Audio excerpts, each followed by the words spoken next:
Je m'appelle Alexis Pesquine, je suis artiste plasticien de mère brésilienne, père franco-russe. J'ai grandi à Paris, j'ai étudié aux États-Unis, j'habite un peu à Dakar. Citoyen du monde, artiste plasticien.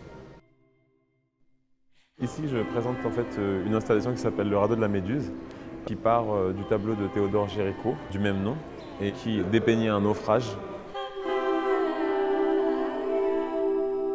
La frégate de la Méduse s'est échouée au large de la Mauritanie et a été rapatriée à Saint-Louis.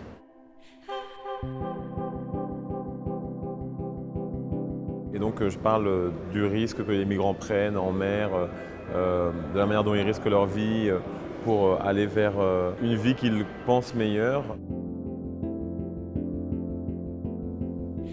Je l'évoque dans mon travail, le radeau de la Méduse, autour d'une vidéo.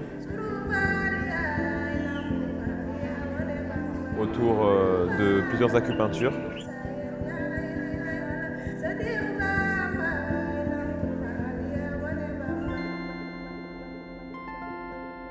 Ainsi que de photos aussi, tirées de la même vidéo. Dans ces photos et ces vidéos, j'ai aussi créé des costumes. J'utilise, en France on l'appelle le sac immigré ou le sac Barbès. On appelle ça au Nigeria les Ghana Must Go Bags. C'est des sacs qui sont toujours en rapport avec l'immigration. J'ai utilisé des matériaux comme les petites tours Eiffel que les bana sénégalais vendent à Paris. J'utilise les pirogues aussi qui évoquent le voyage. La charrette qui évoque les métiers de charretier, qui est un des métiers les moins bien payés et qui montre les motivations qui poussent les gens à faire ce voyage.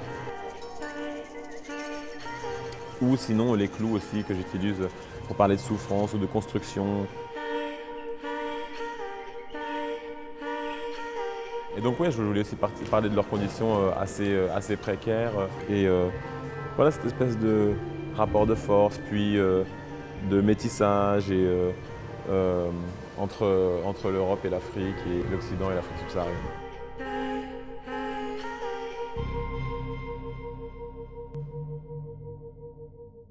Moi qui suis un grand voyageur, je peux comprendre l'envie en fait, d'aller voir ce qu'il y a ailleurs. Ils ont envie de voir, ils ont envie de voir autre chose.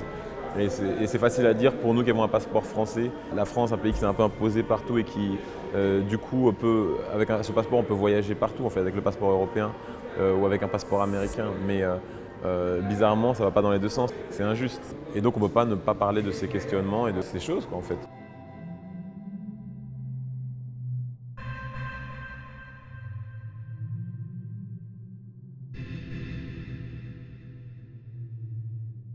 Après, je l'évoque d'une manière poétique parce qu'aussi c'est une expérience humaine et belle,